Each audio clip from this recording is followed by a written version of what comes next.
votación a la interpelación urgente del Grupo Parlamentario Confederal de Unidos Podemos en Común Podem en Marea sobre pobreza infantil. Para su defensa tiene la palabra la señora Belarra Urteaga.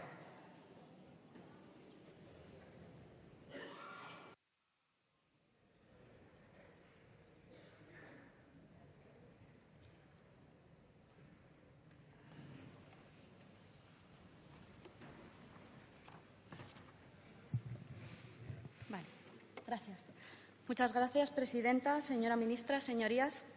Hoy intervengo en nombre del Grupo Confederal Unidos Podemos en Común Podem en Marea, prácticamente sin voz, para preguntarle por una cuestión que seguramente no va a ocupar portadas en nuestro país, pero que, sin embargo, compromete el presente y el futuro de todo él, ¿no?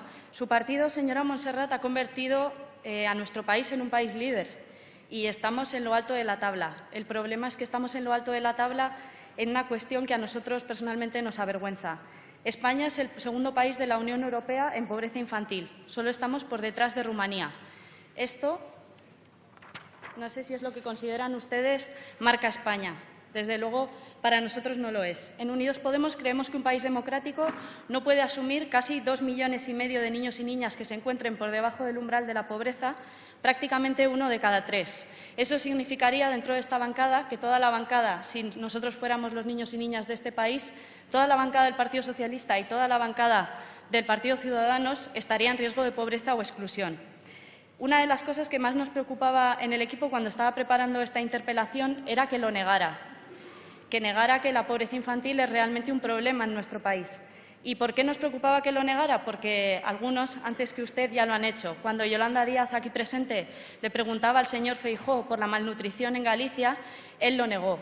También el señor Montoro, que se ha ido, dijo que los informes de Cáritas no se ajustan a la realidad y que mezclan conceptos. Me imagino que ahora que por fin han tenido que preparar ese informe preceptivo para el Comité de Derechos de la Infancia, no me negará que la pobreza infantil en nuestro país es un problema, que la pobreza tiene rostro infantil en nuestro país y que las medidas que se han puesto en marcha hasta el momento no han tenido prácticamente ningún efecto. Y le leo textualmente del informe que su Gobierno va a presentar al Comité. La crisis financiera global, iniciada en 2008, provocó en nuestro país una de las mayores crisis económicas y laborales de la historia reciente, siendo las familias las que han sufrido con intensidad sus efectos negativos, especialmente aquellas con niños, incrementándose las tasas de pobreza infantil. La recesión no ha impactado uniformemente sobre la población, por lo que las familias con hijos a su cargo, sobre todo las monomarentales y numerosas, se han visto especialmente afectadas. Además, una de las características fundamentales que tiene la pobreza infantil en nuestro país es que la brecha entre los hogares con niños y los hogares sin niños se aumenta cada día, se está ampliando rápidamente. Y también la brecha entre los adultos y los niños. Decía efectivamente la señora Báñez antes que las personas mayores han sido una línea roja para ustedes. Es cierto que las personas mayores han estado más protegidas por las pensiones, pero ¿qué ocurre con los menores de 18 años? Pues ocurre esto, y es que la pobreza infantil se incrementa a toda velocidad. Una de las cosas que más me preocupa en esta Cámara siempre es que hablamos de datos gravísimos y, sin embargo, nos cuesta, en mi opinión, ponerle rostro a esas personas que sufren cada día, ¿no? ¿Qué es ser un niño o una niña pobre en el siglo XXI en nuestro país? Pues son cosas como esta. Son cosas como que tu mamá de 52 años ingrese 300 euros al mes, que es la pensión que le pasa a su exmarido, y que con eso tenga que pagar la luz, el agua, el colegio y todo lo demás. Es que tu mamá se haga mayor y ya no le cojan en ningún sitio y tenga que poner bocadillos cobrando una miseria. Es dormir con tu padre, con tu madre, con tu hermana en la misma habitación, porque tu casa es demasiado pequeña. Es pasar frío, mucho frío en invierno, ahora que vienen las vacaciones de Navidad, y mucho calor en verano. Es jugar al fútbol, y jugar al fútbol, sí, es jugar al fútbol, pero solo, porque no te da para pagar la cuota de ningún equipo que cuesta 180 euros al mes. Es también empezar el cole sin todos los libros y que te avergüences, porque tus libros siempre están usados o pintados. Es que tu madre tenga que elegir entre llevarte al dentista o comprar esos libros. Es ir a clase sin desayunar y comer por primera vez un sándwich a las 11:15. O es el miedo a que te desahucien. Como decía Daniel, en ese informe que se presentaba recientemente de Enclave y La Paso de Infancia y Desahucios, tener miedo a quedarse en la oscuridad y a que te olviden. miedo a dormir en la calle en un banco. Ser niño o niña en riesgo de pobreza en nuestro país es que se vulneren tus derechos, tu derecho a la educación, a la salud, a la vivienda digna, al juego o todos estos a la vez. Me gustaría que le preguntara a su compañera de partido, Mari Carmen Dueñas, la diputada por Melilla, por los niños y niñas que viven en la calle en Melilla, que esnifan pegamento y sufren todo tipo de violencias. O acérquese cualquier día que venga a Madrid al Parque de Santa Eugenia, donde también hay niños tutelados por la Comunidad de Madrid que duermen en la calle. Sin ir más lejos, en Navarra, de donde yo vengo, la Cruz Roja ha tenido que volver a hacer recogida de juguetes en Navidad cuando hacía muchos años ya que no lo hacía. Esos son los niños y niñas de nuestro país que están sufriendo las consecuencias de sus políticas y a todos ellos nos debemos. Si queremos defender los derechos de la infancia en nuestro país, tenemos que garantizar los derechos de todos los niños y las niñas, porque un derecho solo es un derecho si se aplica a todos los niños y niñas. De momento,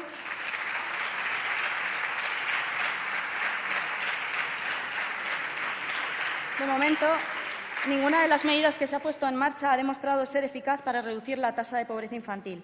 Es más, la pobreza infantil no hace más que crecer y crecer en nuestro país. Alcanza el 35,4% en menores de 16 años, según datos del INE. En 2014 se incrementó un 3,5% y lleva 3 años al alza. Y ya sé que me va a hablar de política de empleo. Me va a decir que la mejor política para luchar contra la pobreza infantil es una política de empleo. Le voy a pedir que no lo diga y le diré por qué. Le pido que no lo diga porque desde hace 25 años la pobreza infantil en nuestro país ronda el 20%. Se ha demostrado, incluso en esas épocas que ustedes llaman de bonanza económica, que la pobreza infantil es un problema estructural y que necesita de políticas específicas que luchen contra la pobreza infantil.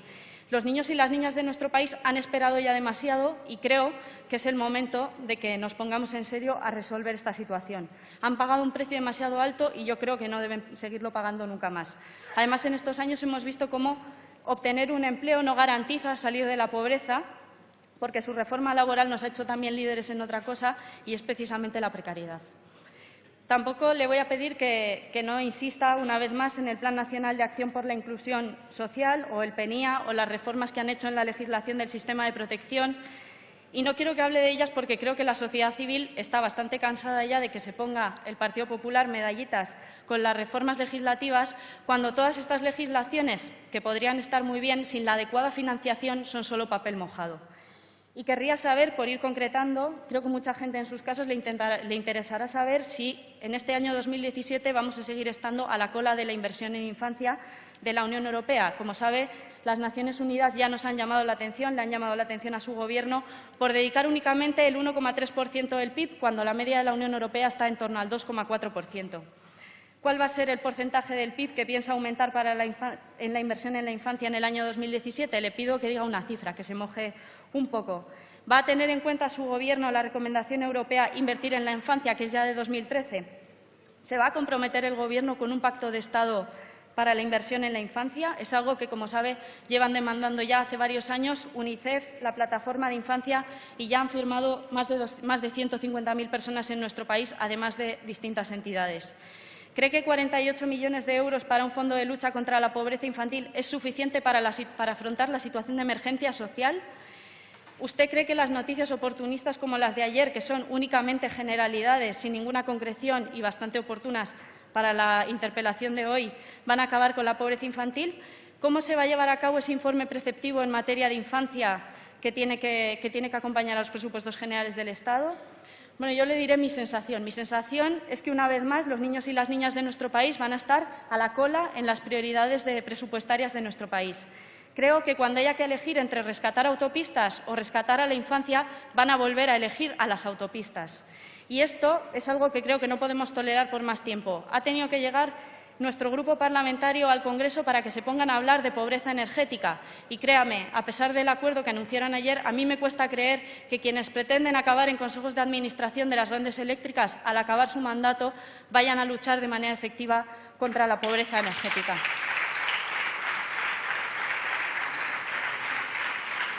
Y como siempre dicen que no solemos hacer propuestas, que no somos concretos, yo le he traído propuestas muy concretas para que vean que sí sabemos también gobernar de manera eficaz. Le propongo que no hagamos política partidista con este tema, porque el esfuerzo de las personas decentes en nuestro país que han tratado de solventar un poco la situación de sus vecinos y vecinas que lo estaban pasando mal ha sido encomiable, verdaderamente encomiable, y creo que hay que reconocerlo desde aquí. Se han creado cientos de bancos de alimentos, otras iniciativas de solidaridad, como la que este mismo día hoy se celebra en esta Cámara, ¿no?, de recogida de alimentos. Pero yo creo que es hora de pasar de la solidaridad al derecho. La gente no debe suplir una obligación que es del Estado, y un día como hoy no vamos a traer carros a un lugar en el que podríamos legislar para que nadie pasara hambre en nuestro país. La garantía de derechos pasa por aprobar medidas que respeten la dignidad de nuestra gente y que no les obliguen a hacer cola delante de los servicios sociales o delante de una parroquia. La medida que se ha demostrado más eficaz para acabar con la pobreza infantil es la prestación por hijo a cargo. ¿Tiene pensado el Gobierno aumentar la prestación por hijo a cargo? Si es así, ¿en qué cantidad y en qué plazos exactamente? Y si no tiene pensado hacerlo, ¿cuál es el motivo? ¿Cuál es el motivo de que no quieran aplicar la medida que se ha demostrado más eficaz? ¿Cuál es su medida alternativa? ¿Y cuáles son los estudios que avalan el impacto de esa medida, como los que yo le voy a explicar?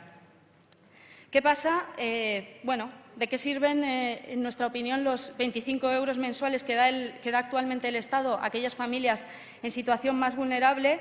Pero me gustaría preguntarles qué le comprarían ustedes a sus hijos e hijas con 25 euros al mes. ¿Medio par de gafas? ¿Medio libro?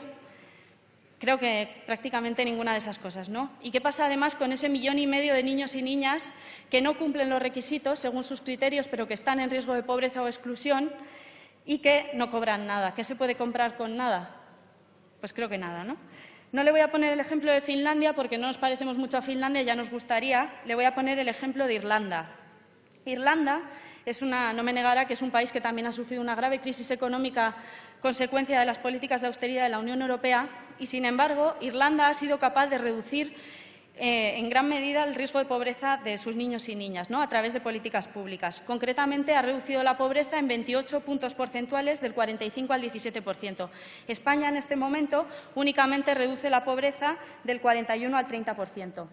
Irlanda cuenta con una ayuda universal a la infancia de 140 euros al mes por niño hasta los 16 años. Esta ayuda se amplía hasta los 18 años si siguen estudiando, lo que ayuda además a reducir el fracaso escolar temprano. No le pido tanto, le pido que amplíe la ayuda hasta 100 euros al mes, y esta medida además solo costaría 400 millones de euros en 2017, bastante menos del aumento que ya se ha comprometido para la señora María Dolores de Cospedal en el Ministerio de Defensa. Implicaría además un total de 2.650 millones en estos 4 años, que es menos también de lo que aumentó el presupuesto de defensa solo en un año, entre 2014 y 2015. Si no están dispuestos a poner en marcha la medida más eficaz, creo que la gente aquí y yo misma nos gustaría saber el porqué. Gracias.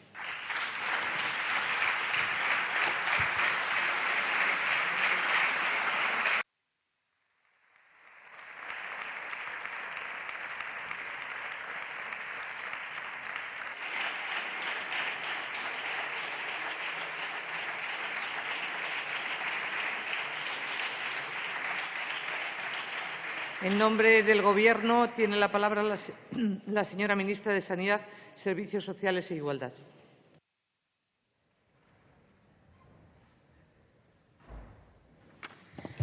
Gracias, señora presidenta. Señorías, señora Belarra, me preocupa tanto como a usted la situación de la infancia en nuestro país.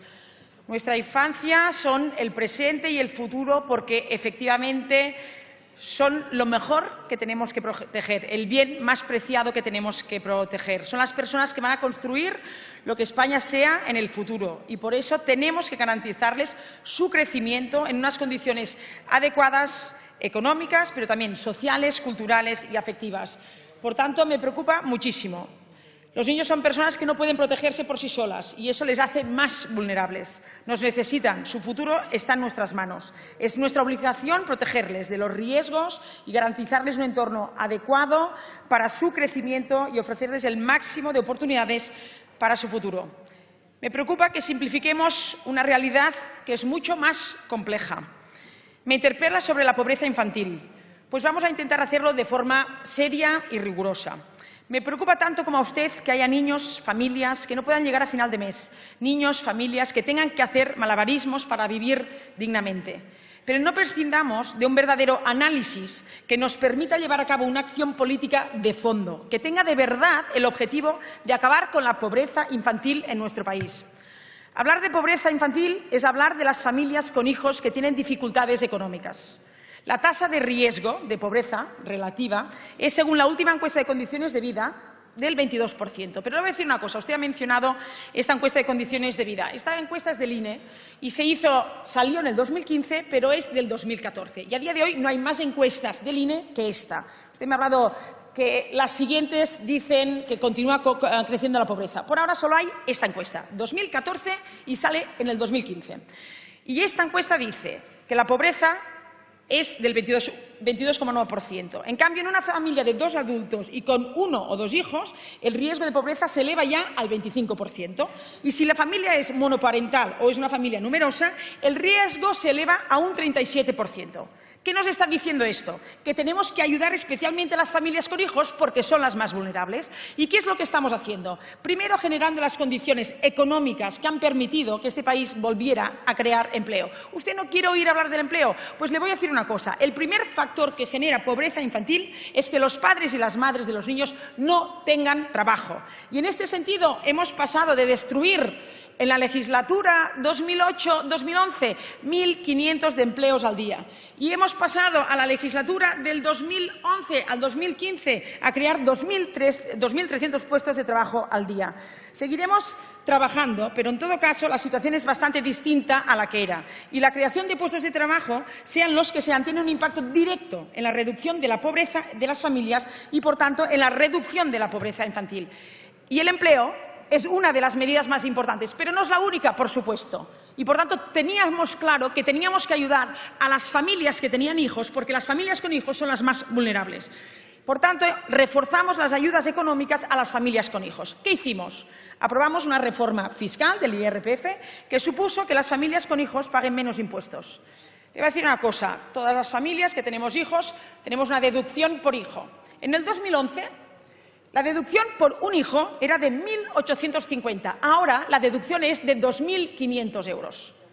Las familias que tengan un segundo hijo, la deducción del 2011 era de 2.040. Ahora la deducción es de 2.700 euros. En el 2011, las familias que tenían un tercer hijo, era la deducción de 3.600. Ahora es de 4.000 euros. Y las familias que tenían 4 o más hijos, por cada hijo, la deducción era de 4.100 euros y ahora es de 4.500 euros. Por tanto, hay muchísimas familias que tienen muchas más ayudas a través del IRPF por la deducción de hijos. Y es más, incorporamos 100 euros al mes para cada familia que tuviera o un ascendiente discapacitado o un hijo discapacitado. Y también para las familias con familias numerosas, también 100 euros más. Y para las familias monoparentales con 2 hijos, 100 euros más. Y encima estos 100 euros eran complementarios, se sumaban. Si había una familia numerosa que tenía también un hijo discapacitado, cobraba 100 euros por familia numerosa y 100 euros por el hijo discapacitado. Luego, reforzamos también la protección por desempleo a las familias con hijos. Aumentamos la ayuda económica del programa Prepara en los casos en los que el desempleado tuviera hijos a cargo. Y pusimos en marcha el programa especial de activación para personas desempleadas con hijos a cargo, que ha atendido a más de 200.000 personas. Detrás de esas 200.000 personas hay nombre y apellidos. Hay unos ojos, unos niños que nos están mirando. Y esta ayuda del programa especial de activación son 426 euros mensuales compatibles durante 5 meses con un trabajo por cuenta ajena. Y establecimos también que los parados de larga duración que ya no cobraban desempleo tuvieran los medicamentos completamente gratuitos, que hasta ahora pagaban un 40% de los medicamentos. Por tanto, estamos ayudando a las familias y las familias más vulnerables, que son las que tienen hijos. Y también pusimos en marcha también el programa de apoyo a la infancia y familia, que usted lo ha criticado. Mire, el programa de apoyo a la infancia y familia son las ayudas de emergencia social para ayudar a las familias a pagar el alquiler, el agua, la luz, comprar comida, pagar guarderías, comedores escolares, programas de refuerzo infantil y también otros servicios de apoyo familiar. En el 2014, este plan tenía 17 millones de euros. 2015, 32 millones de euros. El 2016, 48 millones de euros. Por tanto, el Gobierno de España ha estado al lado de las familias. Y además establecimos que las ayudas sociales estuvieran exentas de pagar el IRPF y fueran inembargables, y ello supone también reforzar la protección social de estas familias.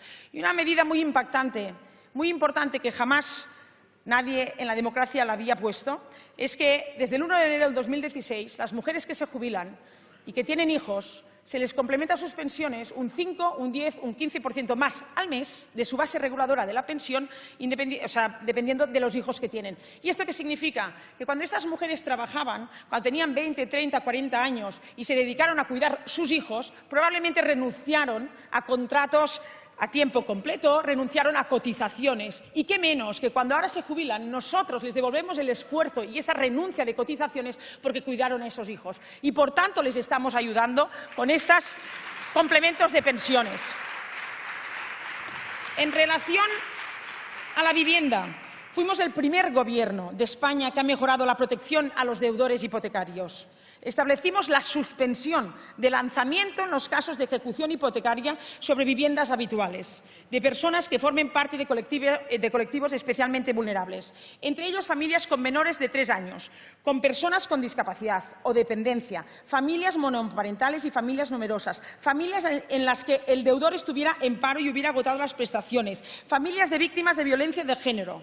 Y además creamos el Fondo Social de Vivienda para que las familias que se hayan quedado sin vivienda tengan acceso a una vivienda pagando entre 150 o 400 euros al mes y pagando como máximo el 30% de los ingresos de la familia. Más de 45.000 familias se han podido beneficiar de estas medidas. Detrás de estas 45.000 familias hay nombres, apellidos y hay infancia, hay niños. Quizás es insuficiente. De acuerdo, pero hemos sido los únicos. Nadie antes había hecho nada y nadie antes había hecho tanto para la pobreza infantil.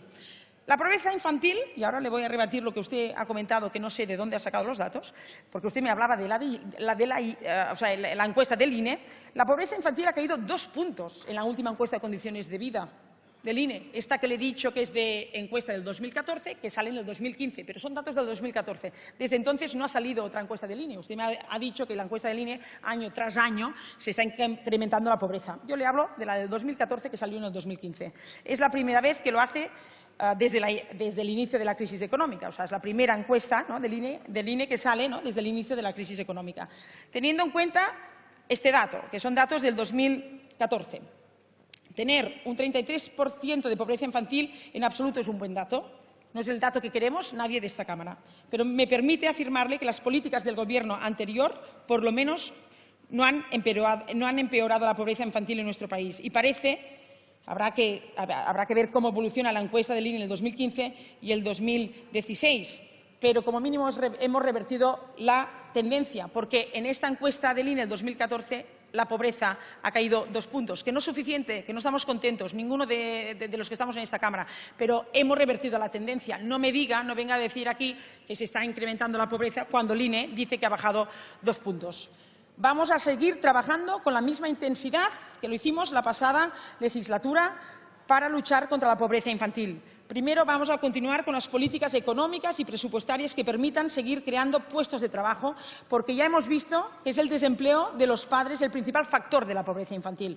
Ya saben que el objetivo de este Gobierno es conseguir 20 millones de personas trabajando en el 2020. Segundo, vamos a seguir reforzando las ayudas a las familias con hijos. Vamos a elaborar una estrategia nacional de prevención y lucha contra la pobreza en la que vamos a poner el foco en mejorar los modelos de intervención social, reforzando todos los programas que sirvan para fortalecer las capacidades de las familias.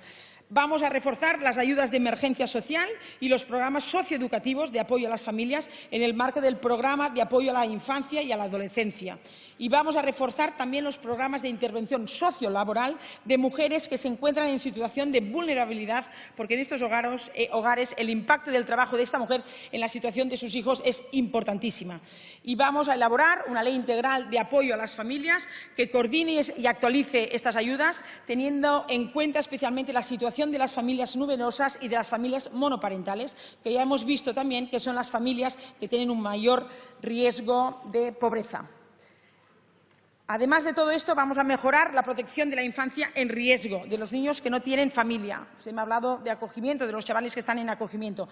Aunque no es la realidad mayoritaria, existe y también necesitan nuestra ayuda. En la legislatura pasada se reformó la legislación de protección a la infancia. Se aprobó con un gran consenso social y ha sido aplaudida por todas las entidades sociales que se dedican a la protección de infancia.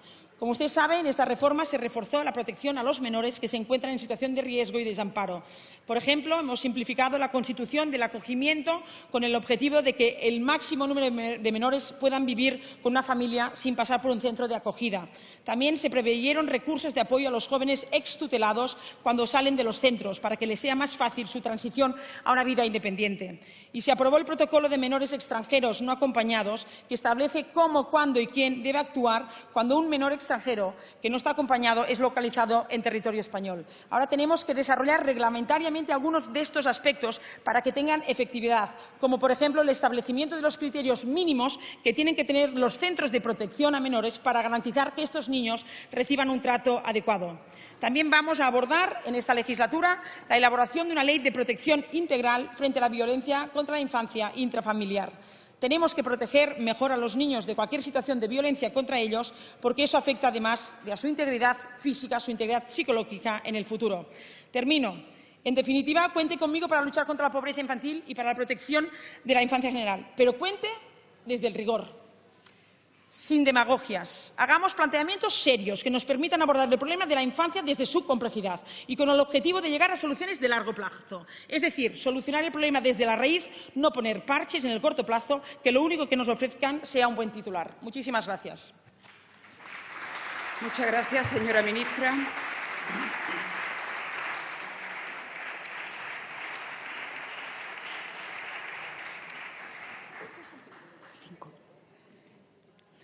Señora Belarra Urteaga tiene de nuevo la palabra.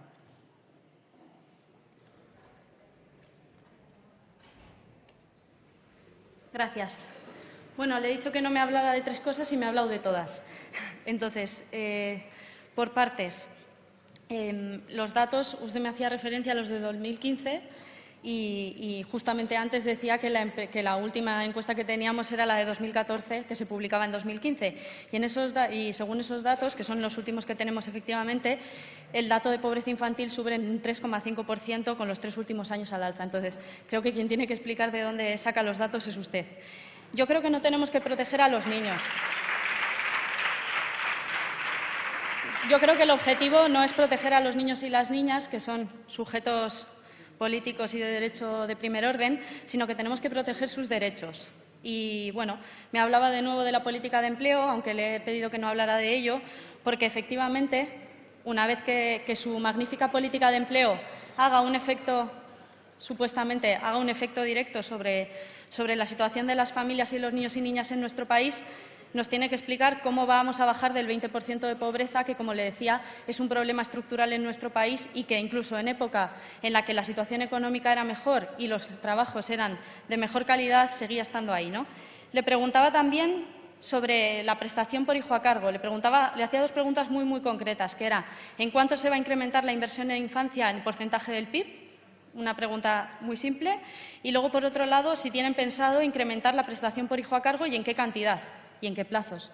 Y yo creo que a esas preguntas usted no me ha contestado. Yo creo que es evidente y yo creo que usted tiene voluntad de mejorar la situación de la infancia en nuestro país, eso no lo niego, pero yo no creo que se trata solo de tener voluntad, sino que se trata de poner en marcha las medidas que son más eficaces para que los derechos de los niños y las niñas en nuestro país estén garantizados, ¿no? Nosotros, España es uno de los 6 únicos países de la Unión Europea que no tiene una prestación universal, y todos esos 6 países se encuentran entre los 10 que tienen las tasas de pobreza y de riesgo de pobreza más altas. España es un país con una bajísima inversión en infancia, no nos acercamos ni al 0,5% del PIB en lo que tiene que ver con prestaciones monetarias a la familia y a la infancia, muy lejos del 1,6%, que es casi el triple de la media de la Unión Europea. Estos son datos de Eurostat, también, 2012.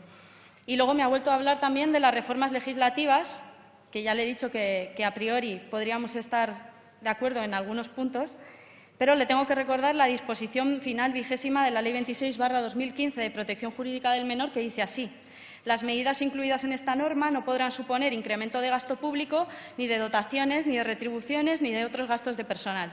Entonces, ¿me puede explicar cómo una legislación va a mejorar la vida de los niños y las niñas en nuestro país si no tiene reglamento y no tiene presupuesto? Porque la verdad es que es difícil de entender.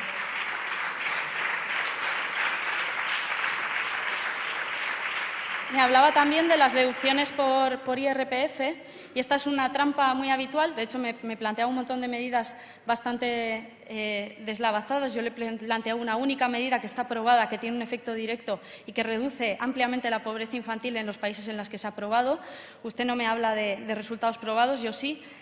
Uno de los problemas que tienen las deducciones por IRPF es que ¿qué pasa con aquellas familias que no hacen la declaración de la renta?, que son precisamente las familias que están en peor situación, que son más pobres. Me gustaría que respondiera también a eso. Y luego aprovecho, ya que estamos y tengo la oportunidad de preguntarle si tienen pensado nombrar responsable para la Dirección de Servicios de la Familia y de la Infancia, que lleva cesada desde julio de 2016. No sé si es que les parece que la situación de emergencia social que vive nuestra infancia no es suficientemente importante como para que tenga un responsable político directo que aborde de una vez por todas la situación. Y, por último, recordarle que aunque los niños y las niñas no votan, ¿no? Y por eso quizás se entiende ese gráfico en el que se ha protegido mucho más a otros sectores de la población que a los niños y las niñas. Bueno, aunque no voten, tienen derecho a la participación política, como me imagino que sabrá. Como ellos tienen dificultades para tener acceso y poder decirle a una ministra cuáles son sus conclusiones, ¿no? Yo le he traído las conclusiones de los consejos de participación infantil y juvenil, que son los espacios formales en los que los niños y las niñas tienen derecho a participar, y nos dicen cosas como esta: poner en marcha a los políticos para acabar con la pobreza, hacer más intervención social en situaciones de riesgo, que cuando haga mal tiempo no tengamos frío en casa. Fíjese qué simple. Que cuando haga mal tiempo no tengamos frío en casa. Yo creo que si, en lugar de hacer políticas para los niños, las hiciéramos con los niños, las políticas serían bastante más justas y más humanas. Gracias. Muchas gracias, señora Belarra.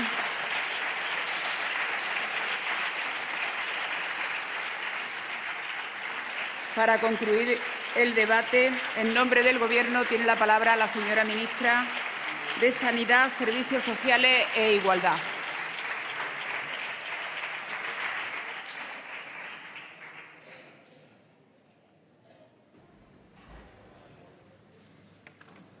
Gracias, presidenta. Gracias, señora Belarra. Ni una medida, ni una. No he oído ninguna medida de usted para erradicar la pobreza infantil. Ni una. Me gustaría saber cómo usted va a disminuir la pobreza infantil. ¿Medidas de Venezuela, quizás? Esto no es una interpelación. No he oído ni una. Esto no es una interpelación sobre los presupuestos generales del Estado, señora Belarra, sino que esto es una interpelación para valorar, para trabajar, para erradicar la pobreza infantil. Y para continuar haciendo medidas para erradicar la pobreza infantil necesitamos unos presupuestos que ustedes, por supuesto, van a decir que no, pero que ni siquiera van a poder introducir ninguna medida en estos presupuestos porque no nos han llevado ninguna medida para erradicar la pobreza infantil. Quizás les moleste el principio de acuerdo del Partido Popular y el Partido Socialista alcanzado ayer sobre la reforma de la ley del sector eléctrico para el tema del bono social. Ustedes insisten en que las políticas del anterior Gobierno han empeorado la pobreza infantil de este país y yo le insisto que esto no es verdad, que esta ministra se basa en el INE y el INE dice que hemos bajado 2 puntos en la pobreza infantil. Se lo he dicho en mi primera intervención, la pobreza infantil ha caído estos 2 puntos y es la primera vez que lo hace desde el inicio de la crisis económica. Esto es un cambio de tendencia que no podemos estar contentos, pero que tenemos que continuar trabajando para crear empleo. Mire, tenemos un sistema tan fuerte que a pesar de la crisis originada en el año 2007, que dejó, y le quiero recordar, porque no fue este Gobierno, sino que fue el anterior, el del Partido Socialista, que dejamos 3,5 millones de personas sin empleo. Y dejar 3,5 millones de personas sin empleo es crear mucha pobreza. La tasa del paro juvenil se multiplicó por 3, llegando a tener en 2011 más de 1,5 millones de jóvenes en paro. La mitad del desempleo que se generaba en Europa se generaba en España. 7 de cada 10 mujeres que se quedaban sin empleo en Europa eran españolas. 1.500 personas al día se quedaban sin empleo. Teníamos un sistema financiero quebrado que no podía prestar dinero ni a las familias ni a las empresas y peligraba el ahorro de muchas de ellas. El riesgo de la pobreza y exclusión social aumentó en esa época 13%, creciendo 5 veces más rápido que la Unión Europea. Y la desigualdad social aumentó un 8%. Y ustedes esto todo lo imputan al Partido Popular. Pues no, pues esto no es así. Fueron políticas de izquierda que llevaron la ruina a este país. Y no se puede afirmar que las políticas del Gobierno anterior son las culpables del incremento de la pobreza infantil. La tasa de pobreza y exclusión social para menores de 16 años se ha reducido 2 puntos en la última encuesta de condiciones de vida. Sí o sí, esto es un dato objetivo, aunque usted lo niegue. El primer factor que genera pobreza infantil, no le quepa ninguna duda, que es que los padres y las madres no tengan trabajo. Y por ello hemos reforzado las ayudas a las familias con hijos, porque realmente es las familias más vulnerables, las que tienen hijos, a las que tenemos que ayudar. Y no nos hemos olvidado de la infancia en riesgo, reforzando la protección de los menores que se encuentran en riesgo y desamparo, modificando la Ley de Protección a la Infancia y la Adolescencia, que, por ejemplo, simplifica la constitución del acogimiento, ya que usted me hablaba también del acogimiento, como el objetivo de que el máximo número de menores pueda vivir en una familia sin pasar por un centro de acogida. Vamos a reforzar las ayudas de emergencia social y los programas socioeducativos en el marco del programa de apoyo a la infancia y a la familia. Vamos a coordinar y actualizar las ayudas que reciben las familias, proponiendo la elaboración de una ley integral de apoyo a las familias. Estaremos ahí siempre con las familias y nosotros nos gustaría que ustedes estuvieran no desde la demagogia, sino desde el rigor que requieren esas familias. Como ustedes saben, nuestro sistema de protección social se construyó de una forma un poco desordenada en el tiempo y eso ha hecho que tengamos algunos problemas de eficacia. Y por ello vamos a resolverlo primero, tal y como acordamos con los agentes sociales, elaborando un mapa de recursos que nos permita ver quién da y qué impacto tiene, y luego abordamos cómo mejorarlo. Porque estoy convencidísima que si tenemos este mapa llegaremos a más gente con los mismos recursos. Y también aquí quiero dar importancia a la tarjeta social, que nos permitirá llegar más a las personas vulnerables. Con un solo clic podremos ver las personas vulnerables. A mí me preocupa muchísimo, como a usted, las situaciones de necesidad que puedan pasar ahora las familias y sus hijos, pero también me preocupa muchísimo cómo puede afectar eso a la transmisión intergeneracional de la pobreza. Es decir, me preocupa mucho evitar que los hijos de padres pobres estén también condenados a vivir también en una situación de vulnerabilidad. Eso es tremendamente injusto. Atenta contra la igualdad de oportunidades, que debe ser un principio básico de nuestro Estado social. Por eso no debemos descuidar otros aspectos que le he nombrado en mi primera intervención. Y no podemos descuidar la educación, no podemos descuidar la importancia de la inserción sociolaboral de las mujeres y no podemos olvidar la necesidad de mejorar la forma de acercarnos desde la intervención social a estas familias. Por último, no me gustaría olvidarme de una cosa. Para ayudar a nuestros hijos y para acabar con la pobreza infantil de nuestro país es importantísimo que podamos ofrecerles un país que genere oportunidades. Sin oportunidades no hay futuro y para eso necesitamos un país que crezca y que genere empleo y que genere confianza. Muchísimas gracias.